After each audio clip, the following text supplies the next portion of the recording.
Guys, get up in here, okay? Gather around, get up in here. Sit down. We need to talk. We need to have a serious discussion about these injuries that are plaguing our current 2025 WNBA season. What is going on? First of all, I was not expecting to record a video this early today, okay? I woke up at 5 a.m. I went to the gym. Okay, last week I was terrible, okay? If you guys don't know, I'm trying to wake up every day at 5 a.m. and at least work out once. I'm supposed to be going twice per day, but schoolwork, homework, this military stuff, graduation coming up, it'd be a lot going on, okay? My VA disability exams will start next week. I can't wait, okay? I'm going to tell them people everything, and I mean everything, okay? To get, an accurate rating, okay? I'm not trying to scam the system anyway. I only went to the gym once all last week, guys. I haven't did that in years, okay? I only made it to the gym. My one gym session last week was just a one leg day. Terrible, okay? So yesterday and today I went to the gym at 5 a.m. As soon as my alarm went off, I got up, ran to work. I ran to work out. But today, again, I just got done turning in an essay, an assignment. And I was like, you know what? I'm not even going to check my phone. I don't care about no WNBA news. Because tonight, guys, we got the Minnesota Lynx taking on the New York Liberty again, okay? And, of course, I'm going to watch that. But at 8 o'clock, I'm going to try to go live for the first time ever. I even got my drink, okay? And I'm going to try to call that game. And we're going to just have a little laugh. But something told me, Geneva, just go on Twitter and just do a little scroll after you just got done doing this assignment. And I see not only is Sophie Cunningham of the Indiana Fever no longer going to be able to participate in the season, she's out for the remainder of the season.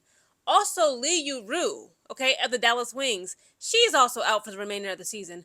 Both of them have suffered an ACL, some sort of injury to their right knee or their knee, right?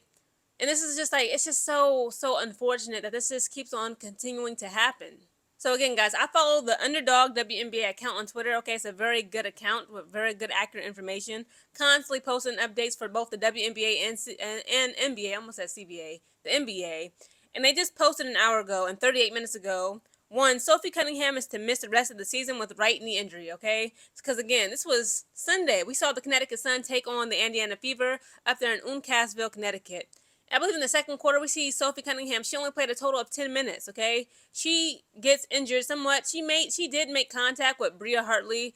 And in my opinion, she's a weirdo, okay? Bria Hartley, that is. She's been getting on everybody's nerves. She pulled Angel hair. She made contact with Sophie Cunningham.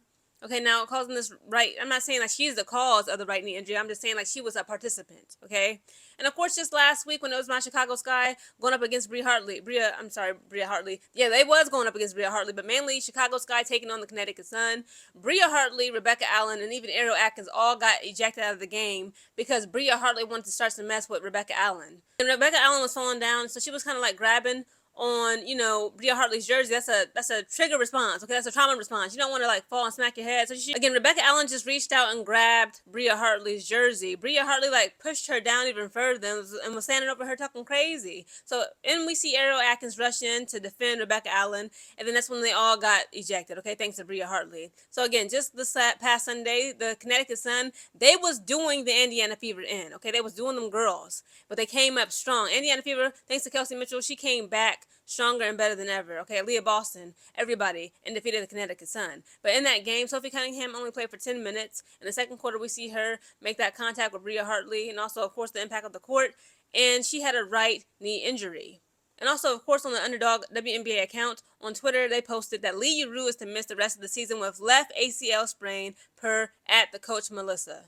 This is just rich, okay? Literally. So Li Yueru, she's doing her thing again. She just got traded away from the Seattle Storm, the toxic Seattle Storm, okay, the Stormy Lights up there in Seattle, to the Dallas Wings. And she's been doing really, really well as a power forward / center for us, the Dallas Wings fans. And, she just got a sprain on her left knee. And then, of course, we see Sophie Cunningham. We're not sure if it's an ACL, but it's some sort of injury that's going to impact her so much so that she is no longer able to participate in the rest of this freaking season, okay, due to her right knee injury. And again, time and time again, this just begs the question, who is responsible, i.e. Kathy Engelbert and the WNBA powers that be, who is responsible for this atrocious schedule? I'm scared for the rest of the girls. Caitlin Clark has been out for a month and some change. Angel Reese, will she show signs of life? When is she coming back? I think I saw yesterday, earlier today, this morning, on Twitter, her doing a little shoot-around practice with Chicago Sky. Will she be in the game tonight when it's the Chicago Sky, when we take on the Seattle Storm at the Wintrust Arena in Chicago, Illinois? I don't know. But it's the fact is that They got these women, again, it's 44 games. Last season it was 40 games. Y'all probably be like, okay, it's just 4 more games. It's not just 4 more games, okay? Also, the Commissioner's Cup game, I guess when you throw that in, along with, the WNBA All-Star games.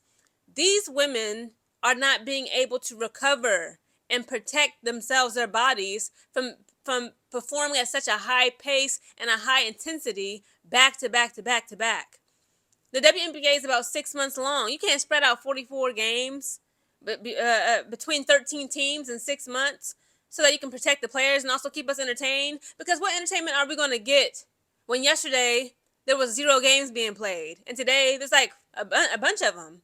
Okay, the Minnesota Lynx versus New York Liberty. I want to watch that. I'm going to watch that too. But that comes on at 7 o'clock. But of course, my Chicago Sky come first. So I'm going to just catch that game. But come 8 o'clock, when Chicago Sky versus Seattle Storm, I plan to go live, okay, and just call that game and just have a good time with y'all to hang out with. But then I believe after that, around like 10 p.m., some more games coming on. It's like, what is the point of having so many games on? Because again, it's like this. A lot of players, if you're like a fan of basketball, women's basketball, the WNBA, you're usually not just a fan of one person, one player, or just one team. Like me, people always confuse, like, yes, my number one team is the Chicago Sky, but I'm also have an interest in Asia Wilson, the Las Vegas Aces, Melissa Smith, the Dallas Wings, Paige Becker, she's a freaking rookie, Sonia Citron and Kiki Arafin, they are rookies for the Washington Mystics.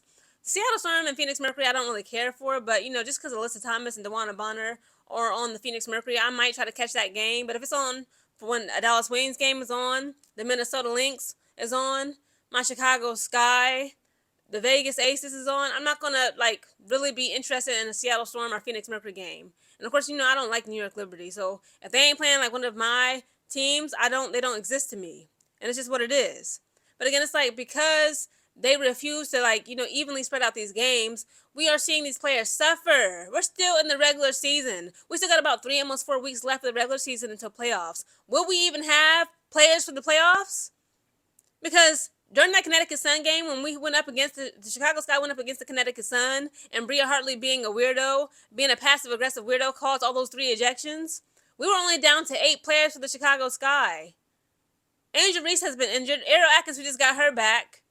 We can't keep on seeing all these women get injured, and I understand, to an extent, it's just what comes with the territory. But if we can prevent injuries that could be season-ending, even career-ending injuries, due to just stretching out a schedule and making the schedule make sense, then why not do that? All in all, this is very unfortunate, okay? I do not wish for this on anybody, okay? I always say we want the girls to stay healthy and strong in order to have good, high-level competition, okay? Sophie Cunningham, you can say what you want to call her, MAGA Barbie, etc., etc. She kept a little bit of spice in the game, okay? It was high intensity. And it's almost as though, again, I'm not trying to, be, do too much about this, but it's out of all the teams that are suffering this current season in 2025 when it comes to injuries and the impact it has on these players, I think Indiana Fever got it the worst. Yes, my Chicago Sky, Angel Reese and her back injury. Ariel Atkins, she had a leg injury. Other than them two, I don't think that, we got, badly injured, right? Now, of course, Angel Reese is the face and the leader of the Chicago Sky, in my opinion. But even, with her being out, I feel like the Indiana Fever, Caitlin Clark gone. Erin McDonald gone for the rest of the season, by the way. For the rest of the season. Sydney Carlson for the rest of the season. She's gone, Indiana Fever. Now, Sophie Cunningham, gone. I think it was somebody else. Of course, Caitlin Clark, is she going to come back? Hopefully soon. She's been gone for over a month due to that left groin injury.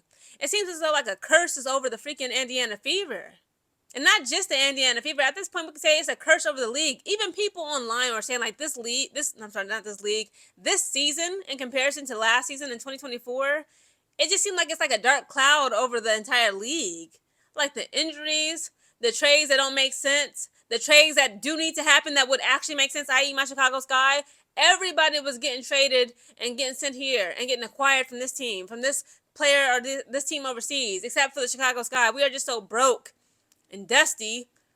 Jeff Pagliacca being our general manager, he just don't care. He ain't gave us nothing. He ain't gave us Nathaniel. And it shows. But again, that's kind of besides the point. My point is that this season has this ick about it. Okay, even the way it started off, remember May 17th, I'll never forget because that's the day I left New Mexico. I'm still active duty airman, active duty to the Air Force, but I was able to get permissive TDY to do my skill bridge. I'm back home in Columbus, Ohio. And then in that day, I rushed to the airport, and I watched the Chicago Sky take on the Indiana Fever at the Indiana Fever's home court in Gainbridge Fieldhouse. We got beat so bad, and then Angel Reese and Caitlin Clark get into like a little shoving match. They had a little squabble, and like the racist attack. This is like the season just did not start off well. I mean, there's nothing left for me to say, left for us as the fans to say, to plead with this league to just get it together, okay? And the players, of course, they have the individual responsibility. They owe it to themselves first, their families, their loved ones, and their fans and their teams, their coaches, to take care of themselves properly. This season is just, it's almost like a throwaway season.